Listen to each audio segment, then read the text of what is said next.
Hi, Diana. Welcome to the Human Side of Business podcast. I'm so excited to have you here today. Thanks, Ange. I'm excited to be here too. It's great to see you again. Yes, likewise. So let's tell our viewers, where are you zooming in from and who do you work for? I am in the state of Illinois, kind of around the nose of Illinois, I guess you would call it. But for those of you not used to the States, but I work for a company called Uncommon. We are an IT consulting company. I'm in HR. I have about 10 years of experience in HR. So the rest of the geniuses do all their things, and I do what I can do to support them as we grow the company. So, yeah. That's amazing. That's amazing.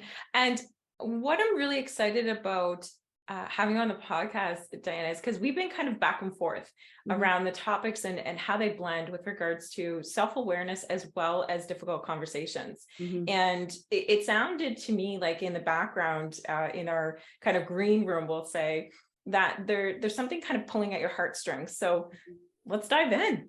Yeah, absolutely. So it's kind of weird, sometimes little messages will come through. You're like, something's just on your heart. It keeps coming up. You're seeing it in every situation you're encountering. And it's around the hard conversations that we need to have at work and at home and ultimately with ourselves. And we were supposed to record before and things happened. And I'm so glad there was a delay in that, because I had just come off of something where I needed to have a hard conversation with myself.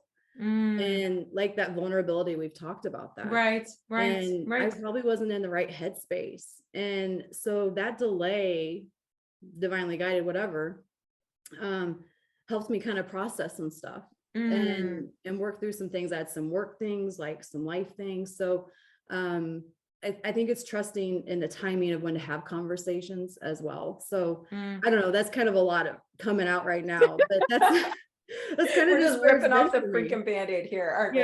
Yeah. Just let's go for it. Right. So, and it's hard because you have to like really expose so much about what you're thinking and feeling around situations. And definitely. Where do we want to jump off from when it comes to these hard conversations? Because I'm hearing quite a few things in there, which I absolutely adore. So hearing, Diana, that there's the introspective piece. So what's going on inside of me? And what do I need right now? And how can I percolate on this so that I can have real conversations with the people around me in an authentic and human-centric way? The other piece that I'm hearing is the topic around difficult conversations, generally speaking, and how do we ensure that we keep that heart-centered approach, even when we have to have those difficult conversations? Yeah. Tell me, so let's go deeper. Tell us more, if you're open to the situation, so that we can kind of get where your head's at. Sure. Yeah. Gosh, vulnerability coming out right now. But I think if you want to look at it in the workspace, right? We hear a lot of people say, leave your work or leave your home issues at home. We don't have space for them at work. Right. And that's not really fair. And you know that as a person who sees the whole person, like you can't ask people to just completely shut off parts that are maybe they're struggling in, or they're just really just trying to understand better. I see you. As humans, it consumes us. It doesn't mean we want them crying at their desk all day, and that we shouldn't like maybe intervene in that way in the workspace. But I think there's a point where we need to just let people be who they are and have that conversation. What's going on? Something seems off right now. Are you okay? And that seems to be something that's like a little bit frowned upon. I think we're getting better. I think companies are doing better. Managers are doing better. Like you're training people, like you literally do this to show people how to have these hard conversations. And I think at the core of it, it frees people up to like not have to like hide the heavy. And, people talk about, oh, we're family at work and we're here for you. Well, if somebody's going through a whole lot of stuff and all you're thinking about is your metrics and your deliverables and is this person following the rules? Like, okay, but there's something off and their performance is off. So I guess that's kind of where I see it in the workspace. Fair. I think that's really fair. And there's a few things coming up for me too. I think you're absolutely correct, Diana, in saying things like, we can't separate our person from our performance, Mhm. meaning that, gone are the days of the reality that we can have those divides between Mhm. work and home and, maybe sports life or volunteer life, what have you.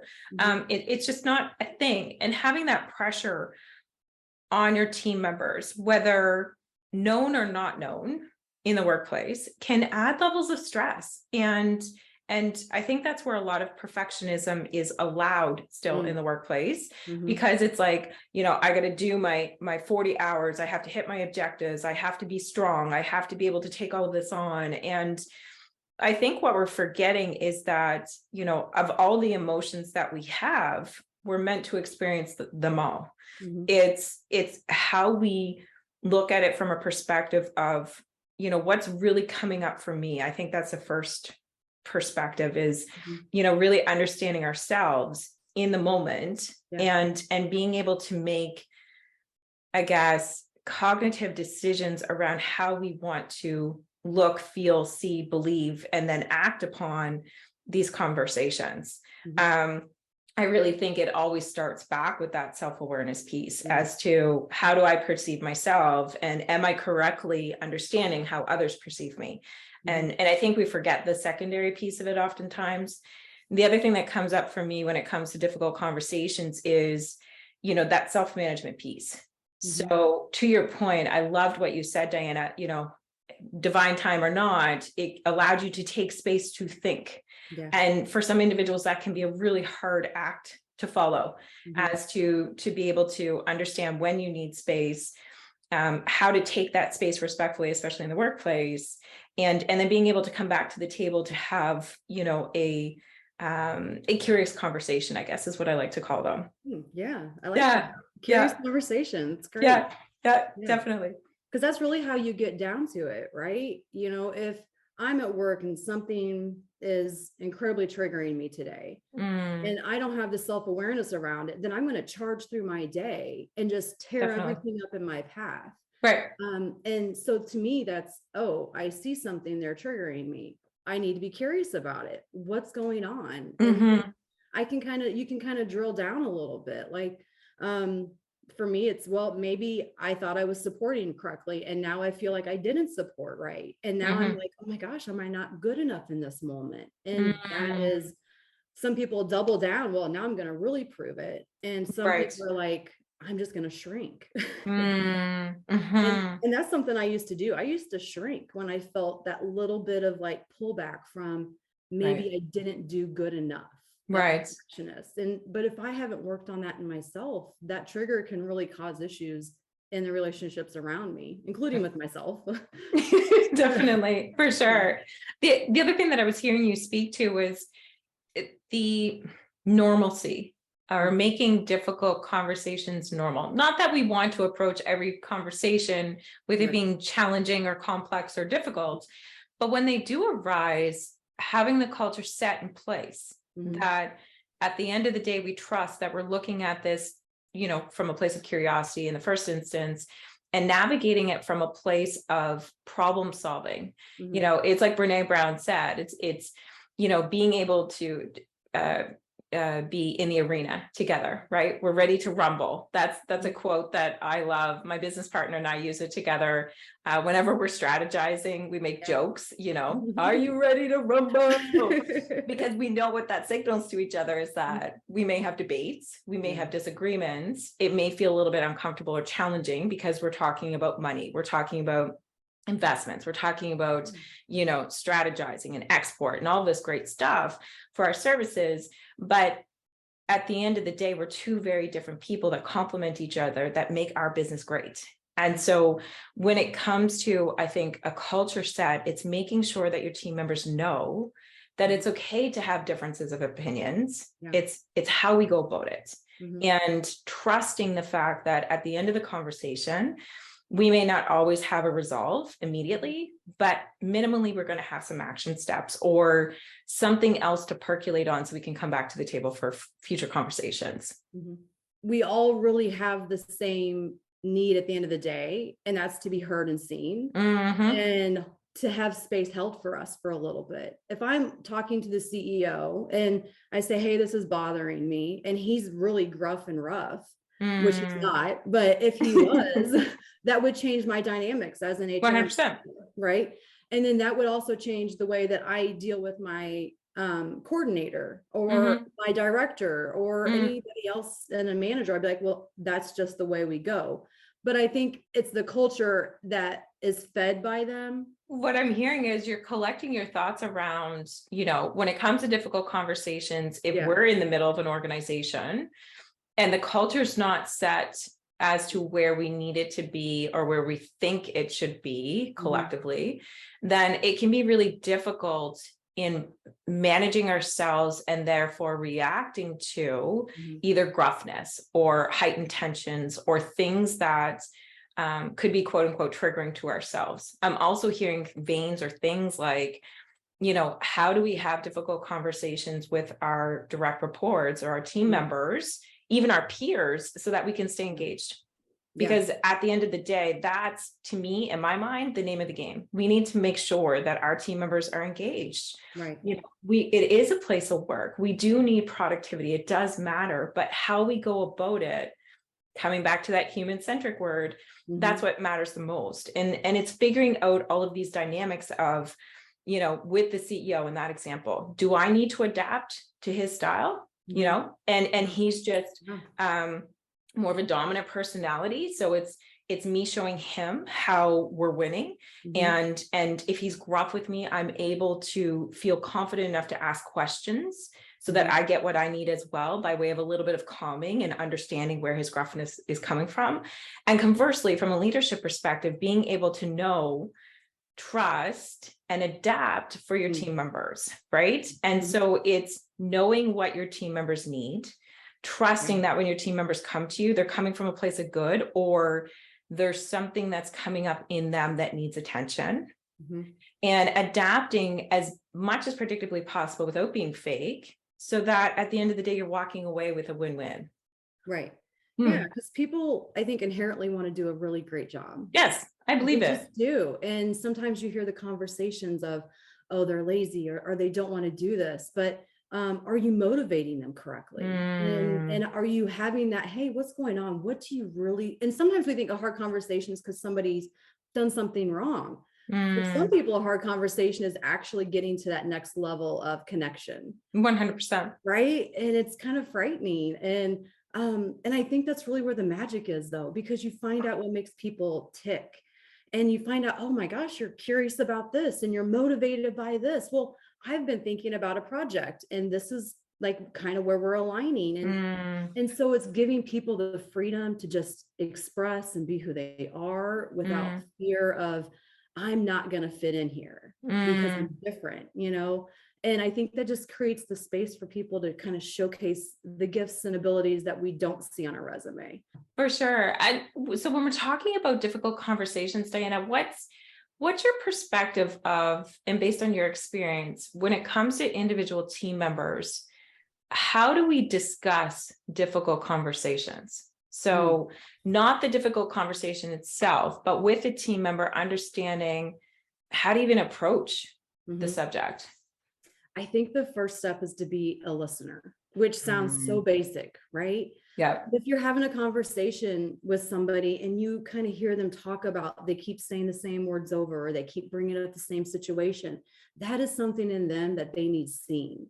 And as a leader, it's good to pick up on that, because there's a moment right there where you can have a hard conversation around something they're kind of edging out, right? Like kind of talking about it. But this person keeps making it hard for me. And most managers don't want to hear that. Like, I don't want to hear about who makes it hard for you. Just do it, right? But there's a conversation that needs to be held around there, because somebody's feeling like they're not able to expand. Right. And when people shrink, we don't get the best of them. No. And so I think listening is huge, right? You just got to be listening to those key words, and what are they saying and not saying? What are their body language, right? And I know we all know this stuff, but it's good to repeat it. But don't do it in public, like, don't reprimand and don't call out people, and don't have those, hey, are you really okay conversations in a space where they feel exposed. You know, you may feel comfortable with everybody hearing it, but maybe they're not. And I think it's respecting privacy for people. Not everybody's okay with the exposure of things like that. But it's also just kind of like not taking it personal. Like, just don't take it personal. It's really not even about us. It's not about you as my boss. It's about what's going on inside of me, and how I'm handling the things around me. So I think those are like big three things, which, you know. Yeah, definitely. And what was coming up for me, you know, very strong and valid point with regards to listening. Oftentimes what I see in leadership is that if I ask the leader the question, hey, are you a good listener to your team members? They're like, yeah, for sure. And with the duality of intuitive performance, I can see them from a coaching perspective and or from a facilitation perspective. And there's been a few engagements where I've seen clients and they're like, yeah, I'm a strong listener, 100%. Right. And then you see them in meetings and they're on their iPad or they're on their cell phone, and someone's talking about, you know, whether it be rocks or goals or objectives, or they're talking about something to do with communication or soft skills, whatever we're doing. And the leader is totally checked out, and they'll chime in because they're listening, but they're listening for pieces of information that they need or feel they ought to comment on. And this is where I feel self-awareness backs into the listening piece, because we can think that we're good listeners, but if we're honestly not able to, in that moment, to hear your team members, to read between the lines, to give them your undivided attention, even to be able to feel into some of this stuff. I know a lot of people still don't like the warm and fuzzies. I do not. But to me, when we feel into things, it's a skill set. It's a hard skill. It's not a soft skill. It's a human skill, we'll say, right? And if we're having challenges in conceptualizing those things and acting upon them, then we're, what I would call from a coach approach perspective, we're at level 1. So we're listening to information to feed it back. And, you know, when we get into the perspective of what we call level 2 or level 3 listening, then distractions go away all the way up to you're in a bubble with this person and you're truly understanding, interpreting what they say from a duality conversation and being able to feel into what's going on with them. And I think it's really important in leadership to have that skill set, because to your point, if we're seeing something come up over and over and over again, and these are for our task-oriented leaders, this impacts productivity. Like, I mean, it's $1 billion market with decreases in productivity. Like, if anybody follows Cy Wakeman, she did a research study, and on average, we're dealing with 2 hours per person per day in emotional waste. And that's revisiting these conversations of what's bothering me, what's bothering me, what's bothering me. So if we have leadership skill sets where we heighten our listening skills, we can help and lend problem solving to our team members. Is it heavier or a little bit more daunting from an administrative perspective to get people up to speed? Yeah, I won't lie, it is. But once they're there and they see that you're willing to do that for them, they are 2x engaged, and productivity can skyrocket upwards of 20% in 1 year. And so, you know, when we're looking at this from the duality perspective of, okay, how do we balance our operations and our people stuff that we need? It's looking at it from a leadership perspective of what skills do I need for my company and for my team? And how do I level so that I can ensure that my management team is getting the same and my management team is giving the same to my team members? So that's kind of what came up for me from a listening perspective. I also think adding to this, when it comes to difficult conversations, it's normalizing that a difficult conversation doesn't have to be a conversation. It's just a conversation that feels icky. Right? So again, like when we think about our feelings, we have the feelings that fill our cup or that we lean into. And those are the happiness, the excitement, the joy. Like those are all the things that people tell you to chase. And then there's the feelings that are not fulfilling or disengage or empty our cup. And those are things like anger, frustration, sorrow, not feeling like we're enough, et cetera, et cetera. And those feelings we've been told to avoid. And that can't be furthest from the truth, because when we start to avoid, then that leads into things like addictions, stress, you know, disability, time off work, unhappiness, even, you know, so it's a wide spectrum. And so I feel like we don't have to be psychologists for our team members, but we do have to be able to be emotionally intelligent enough to sit with our team members and be like, hey, this is going to be an awkward conversation because it's an awkward topic. And I might sound awkward to begin with, but I think it's really important, and you're important to me as well. Is it cool if we entertain in this conversation right now? And obviously you tell them what it's about. Yeah, that's great. I think that again, normalizing difficult conversation is truly important, because at the end of the day, I think, to your point, what you said earlier, Diana, you get to understand their motivators. You get to understand what they need. You get to understand, what specifically in this conversation do we need to accomplish? And then that I guess the deproductivity can drop and conversations can become quicker once we get over that awkward hump, I believe. Yeah. And, a lot of people, the indecision of every task is like, if you are not able to make a good decision quickly, it becomes laborsome. And it takes longer. And a lot of that is hesitation within self, right? I am afraid to make this call. It's sending an email. Why am I so freaked out? Why am I like, I'm looking at all the grammar, I'm analyzing everything. And there's that paralysis of, what if the wrong person reads it, or I send it to the wrong person, and oh my gosh, everybody's got PHI, it's like these little weird things, right? But that indecision of, is this a good call? Is that not a good call? And I think if you're paying attention to your people and you see that indecision, it's because they're needing some self-trust. They're not trusting themselves. And is it because you're not trusting them to drive?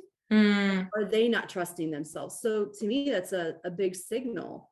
If the decisions are hard to make, or maybe they're not always right, but are you allowing room for mistakes? Because mistakes are just opportunities, right? Most things can be corrected, even in HR, right? We see this all the time. We mess up, nobody sees it if it's small, and everybody sees it if it's big, right? So there's that little bit of, I get it. Like, you don't want to mess up because of visibility of it. But I have never been in my current company, like decimated for making a mistake. There's room for mistakes. And because they are opportunities, that doesn't mean that things don't have to be corrected and stuff like that. And they do, but are we giving people space to be human? Right. They make mistakes, but definitely. But the more you let them make mistakes and give them the courage to find their way back, they're going to make better decisions. They're going to start trusting themselves in these situations. Like, oh, my intuition was right. I don't need to doubt myself in this. Or if I do mess up, my boss isn't going to fire me today. So there's something to be said about indecision as well. Definitely. And I think we can all learn from the tech industry, like, fail fast, right? Fail fast because you get answers. Fail fast because it gives us an opportunity to problem solve. Fail fast because it gives us an opportunity to learn. And I think that's where, in most organizations, difficult conversations arise, or the perception of the same, because we get into this analysis paralysis mode, or we freeze because we don't want to make the wrong decision. What if I have to have a difficult conversation after this, or before this, or this is? So I totally agree with you 100%. Having the landscape and the safety net of your team members, knowing that 9 times out of 10, for the most part, failure is a way for us to figure things out, right? Either by way of individual performance. It could have to do with actual design. It could actually save us millions of dollars if we make this one, small mistake up front. Of course, applying common sense, there are situations where if we fail, it's a large one. But I mean, there's been case studies where, with GE, if I remember correctly, there was the head of operations. We know him as Jack Welch, I do believe. And there was a huge mistake. Like, I mean, fatal, like there was a fire, nobody died, but instead of firing him, head office pulled him in to have a conversation to right size him and mentor him to not make that same mistake again. Yeah, that's amazing. Can you imagine? right? Having that People have been let culture. go for less. I mean, I mean, that's an extreme example, Diana, but yeah, you get where I'm going with this I in the do. sense of, Mhm. to your point, everybody doesn't go into the workplace being like, hey, how am I going to mess this up or muck this up Yeah. today? We go in Mhm. from a place of genuinely wanting to do the best based on where we're jumping off from. Yeah. And so I think it's collectively understanding each other that sometimes having those difficult conversations minimally can provide us perspective Mhm. and maximally can prevent fatal errors. I'd like to dig in a little bit deeper on the individual side of things. Hmm. How would you approach difficult conversations, or how would you mentor someone around their beliefs and mindset when it comes to difficult conversations? So I think if I'm talking to someone um, and I'm coaching them how to have one, I would actually coach them how to have one with themselves first. How do you Mm, talk to yourself? How mm, are you correcting yourself? How are mm, you showing yourself grace? Because how you show yourself is how you're going to show to others. mhm, And some people are really good about masking up and they're mean and hard to themselves and they are sugar sweet, but there's a limit, right? And mhm, that runs out. And then all of a sudden there's this exposure of self that you're just like, wow, where is that coming from? But you're mhm. frustrated. Your boundaries have been crossed. You've been quiet when you should have spoke up. So I think the first thing is, what do you want? Right. Most people are, it's just such a frightening question. It doesn't mean do what you want, but just what do you want? I want to Mm, come to work and I want to have a job where I have flexible hours and I can take off for my kids' things and I'm not guilted of. These are things you want. Okay, so is the company you're working at aligned to that? mm, Well, no, they make me work 5-10 hour shifts. Even if I don't have, then that's not an alignment and you need to leave, right? mhm, Because all you're doing then is trying to like steer a ship in a direction that you in your inside level, your soul level is saying, why are you here?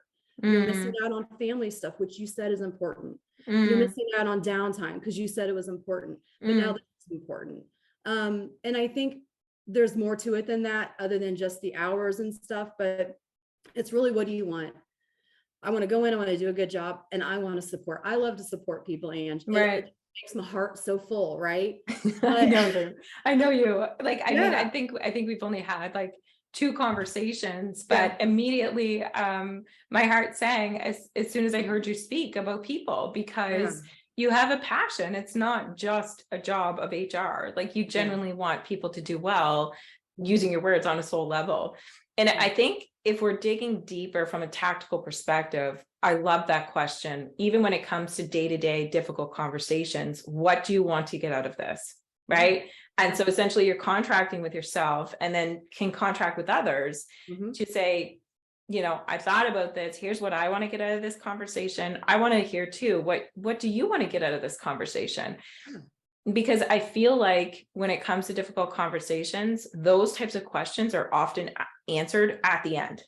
So Yeah. it's like, here's my point of view, here's your point of view, here's my debate, here's your debate. Mm-hmm. Maybe we'll go full circle 5 times in the amount of the hour that we have together. And then at the end of it, we figure out what each other wants. Mm-hmm.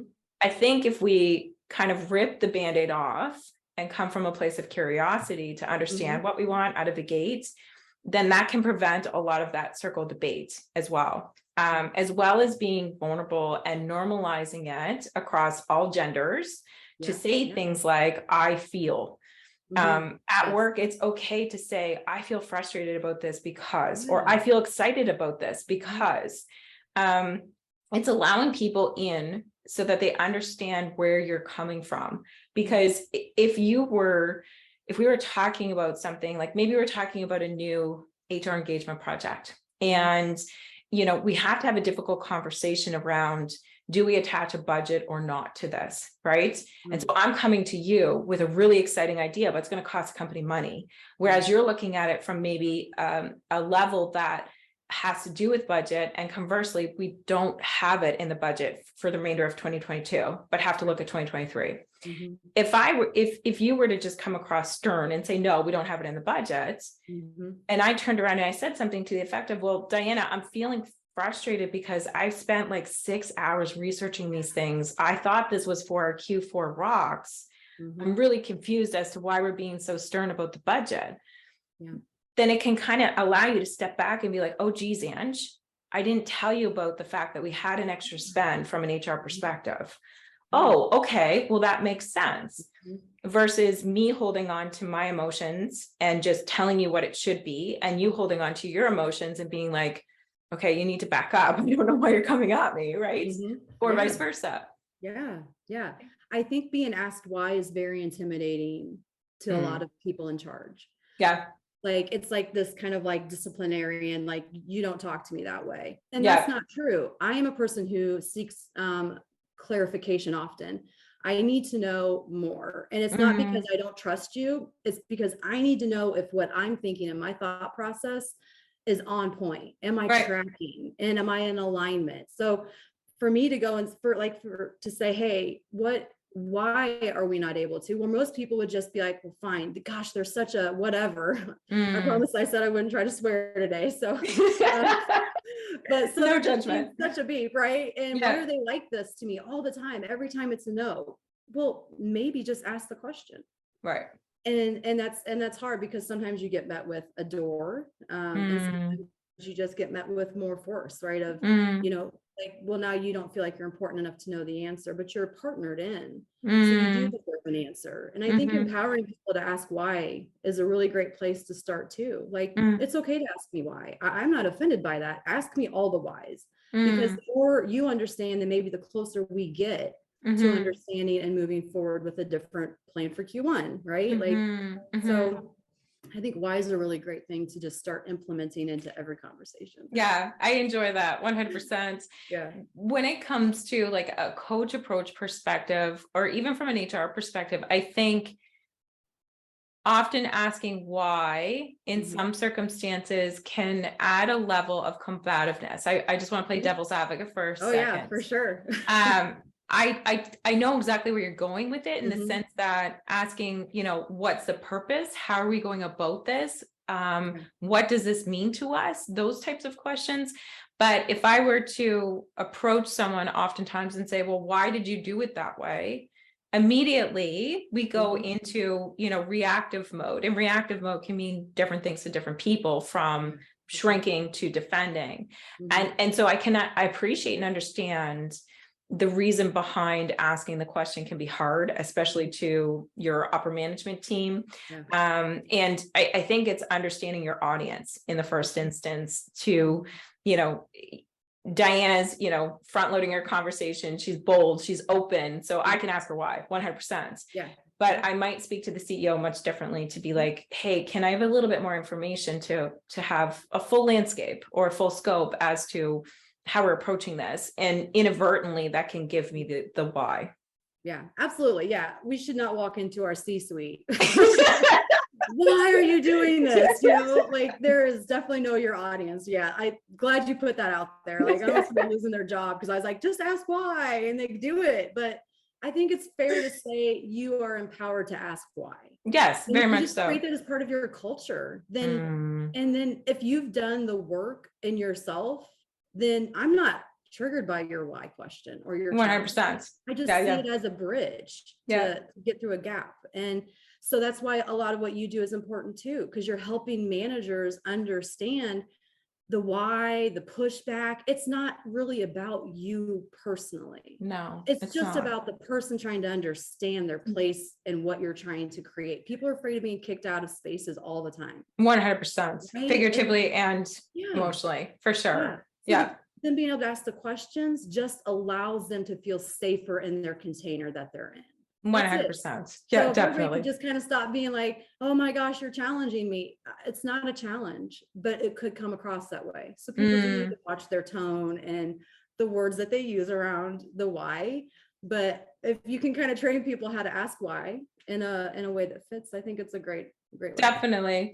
And I like the fact that you keep going in between or threading in the fact that part of this is culture. This is how we set up for a whole organization. Part of this is management or leadership expectations, albeit our styles are going to be a little bit differently, but this is typically speaking our core and what we do. And then I hear a third piece in there where it's like individually, how do we manage ourselves and the information that's coming into us? And you said it a couple times now. So depending on what you need to heal. And I Yeah. really enjoy that perspective, because it's not, I think what I'm hearing is it's not about looking at distinct traumas, but more specifically looking at it from, what do you need to heal from a trigger perspective?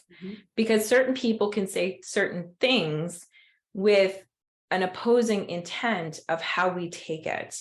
And I think that comes back around full circle to levels of self-awareness as to what's going to positively impact me and what's going to negatively impact me. And then what do I choose to do with this information now that I know it? Because so many of us leaders and individuals, professionals in general, walk around on autopilot. And I had a coaching client, just a sidebar example, we'll go down a rabbit hole here. I had a coaching client, and I was able to, like, it was a lot of riffing back and forth, right? So we would laugh, we'd carry on, but a lot of experiential coaching that took place there. And one day they were expressing from a place of vulnerability around how they felt about a conversation in the workplace.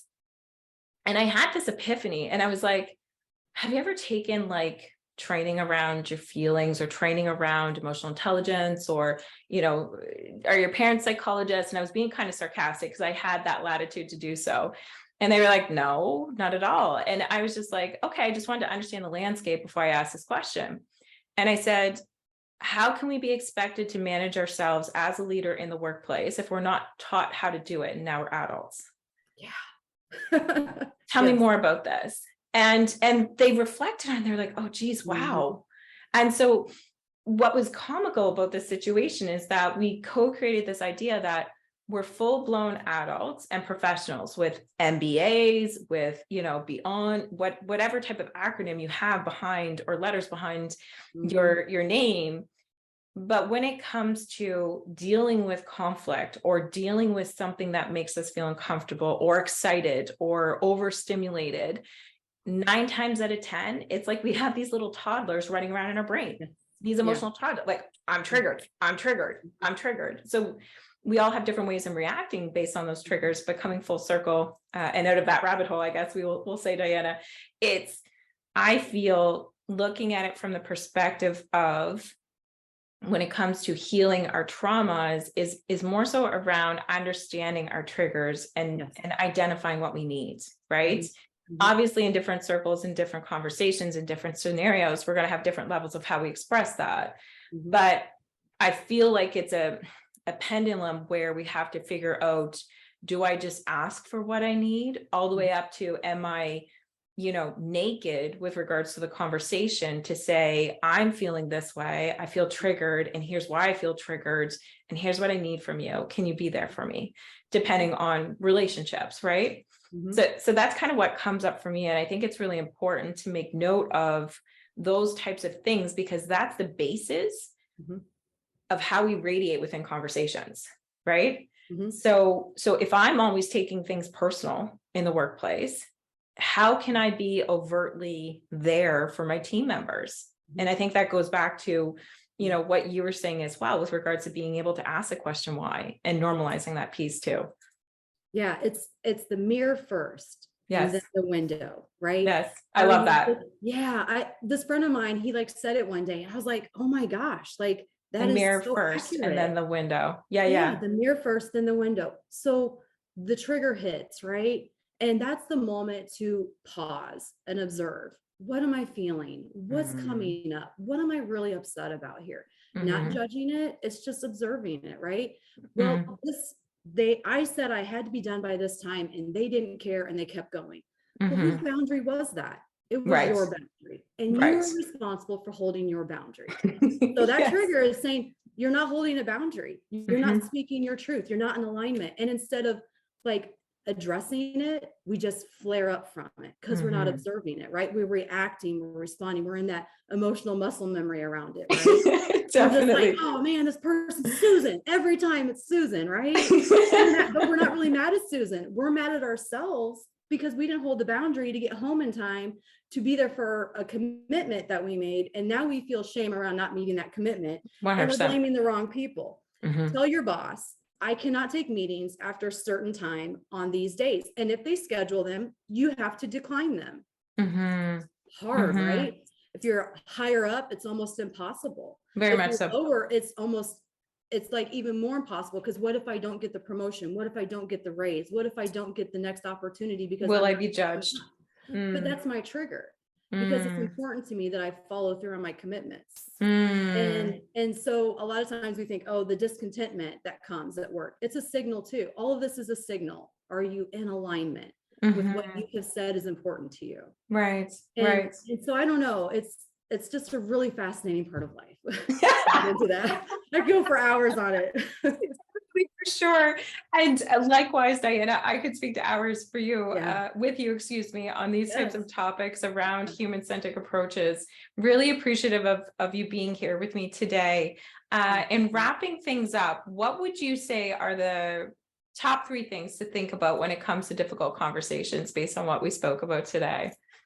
Sure. So are you coming in authentic? Are you willing to be held accountable in the conversation? And are you in alignment with what you are agreeing to? Like, is the conversation in alignment with what you want for your team? You know, are you approaching it in that manner? So I think those 3 words like hit everything. For everything. Am I in alignment? Am I being accountable? Am I being authentic? The 3 A's. The 3 A's, right? Yeah. I think that's watch out, AAA, here we come. We're taking it over, right? But I think that's important. And if you kind of focus on that, I think you'll probably hit out of the ballpark. Maybe not first, but you'll get there. It's a process, keeping that in mind too. Yeah, you know, absolutely. we can't overnight go from discomfort to comfort.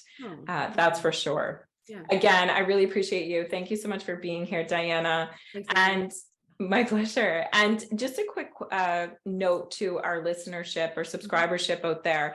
If any of our listeners happen to be leadership, ownership, or even in the HR space, and you want to hear more about our podcast topics, feel free to reach out to us on our website at www.intuitiveperformance.com.